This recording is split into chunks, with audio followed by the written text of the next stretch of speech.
The Newsday continues here on One News Now. I'm Diego Castro.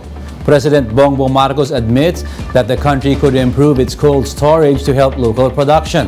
The president said the onion crisis exposed issues in the country's agricultural production. Because of this, Marcos Jr. assured that the government is laying down plans to improve local production. Lumabas talaga yung sa onion na problema ay yung ating cold chain. Kulang-kulang ang cold chain natin. We need more cold storage. We need a better, stronger cold chain para ma-maintain naman natin, ma-preserve naman natin yung agricultural products. So, the president made the remark amid the arrival of imported onions in the country, which are expected to bring down local onion prices. Most of the imported onions are sold at the Divisoria. Based on prices in the market, imported onions, both red and white, are found to be sold at cheaper prices than those produced locally. Vendors are now complaining of the imported onions coming in the market as they have been securing supplies from local producers at a higher price. President Bongbong Marcos wants to determine the cause of price increase for eggs.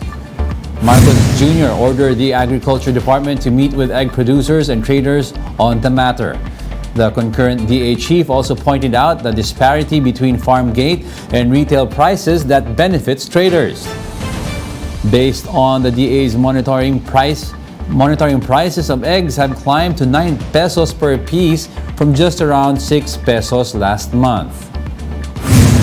we determined that the increase of price of eggs is not commensurate to the increase in production costs. So we will have to have a look to see how to control that because we cannot explain almost one half of the profit margin that we're seeing.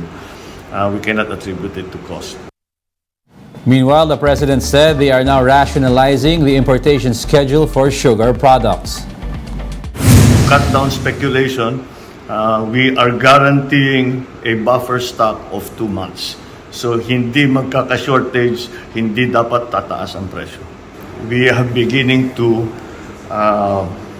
rationalize this buying schedule, the importation schedule, so that we will match the crop year of the local producers of sugar.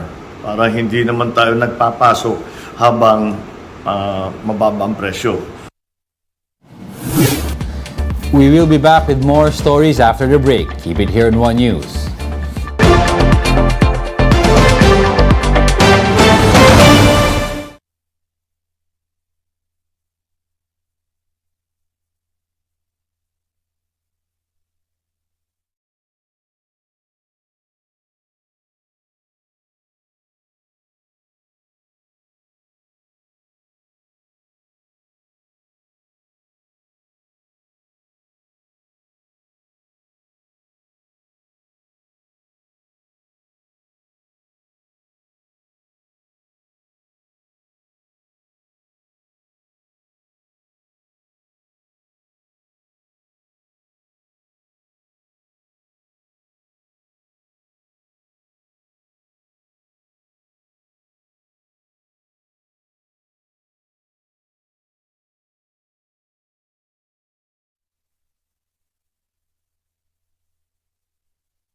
You're still watching One News Now. I'm Diego Castro.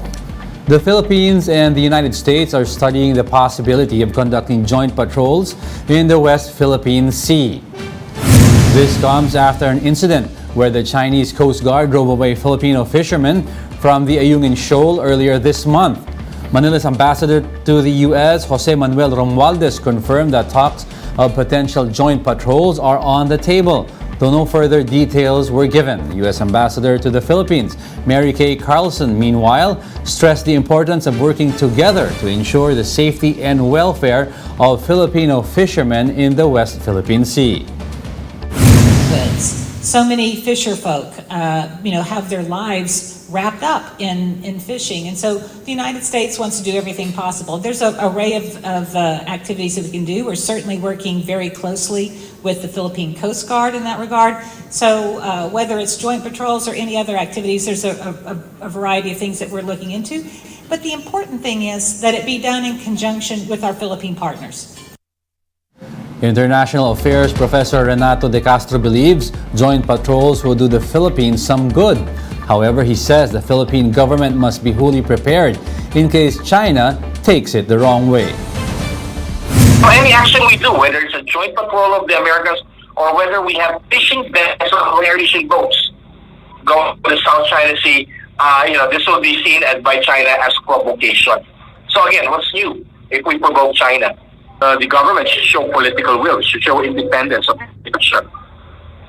Unless we want to cater, want to be sensitive to China's security interests. Meanwhile, the Foreign Affairs Department asserts that Filipino fishermen are free to fish in the Ayungin Shoal without any intervention from other countries. The DFA says the Philippines is entitled to exercise sovereign rights in the area because it is within our country's exclusive economic zone. Ayungin is part of the Kalayaan Island Group, which is some 100 nautical miles west of mainland Palawan. The Department of Migrant Workers vows justice for OFW Julie Ranara, whose body was burned and left in a desert in Kuwait. Mian Los Baños with the report. Burned and left for dead in the desert. This was the brutal fate of Julie B. Ranara, an OFW in Kuwait. With yet another tragic incident involving an OFW, Migrant Workers Secretary Toots Ople personally visited Julie B.'s family. Ople says she will see to it that justice will be served. We condemn in the harshest words possible the commitment of this crime. Ayon sa nanay ni Julie B., yung anak niya napilitan mag-abroad para matulungan yung kanyang magulang, and also dahil maliliit pa yung mga bata. Ulirang anak, ulirang nanay, si Julie B. Based on the preliminary investigation, the 17-year-old son of Julie B.'s employer is the suspect behind her brutal killing. However, authorities are still investigating the motive behind the murder. The family has since requested for privacy as they grieve their loss. Ayaw namin mag-speculate at ang pakiusap din ng pamilya, sana galangin yung dignidad at yung privacy ng pamilya at pati na ni Jubilee. For now, the suspect has been taken into custody. The Philippine Embassy in Kuwait also said that a lawyer is now working on the case. The Overseas Workers Welfare Administration, or OWA, is also working on bringing home the slain OFW's body. The government will also provide burial assistance, and scholarships will be given to Julie B.'s children. This is not the first time an OFW died of brutal causes in Kuwait. In 2018, OFW Joanna de Mafelis was beaten to death and hidden inside a freezer. In 2019, Filipino migrant worker Janeline Villavende was also beaten to death by her employer. With this, Migrante Philippines says it's time to review the memorandum signed by the Philippines and the Kuwaiti government. Ito pong mga paglabag sa karapatan ng mga migrante natin, particular yung ating mga domestic workers sa Kuwait, ay hindi isolated. Marami talaga pong kaso ng abuso, maltrato at pambibiktima sa ating mga domestic workers ang naitatala dyan sa bansang Kuwait. Despite the recent incident, the Department of Migrant Workers has no plans of suspending deployment to Kuwait. For now, the agency is pushing to have stricter screening for employers. Reporting for News 5, Mian Los Baños, we are One News. With this gruesome case, the Department of Migrant Workers is considering a review of the 2018 bilateral labor agreement with Kuwait.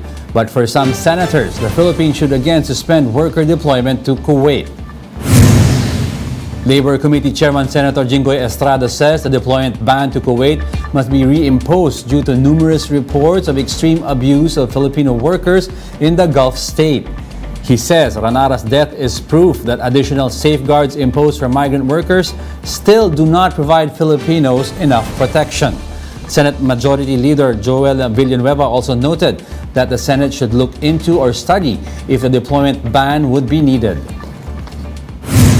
Ako nanggigigil ako rito sa bansang Kuwait sapagkat sa dami kong nababalitaan and it is also recorded, marami na ho talagang pang-aabuso na ginagawa itong mga amo nitong ating mga OFWs. That's why I want to recommend to the Department of Migrant Workers to ban our OFWs from working in the state of Kuwait.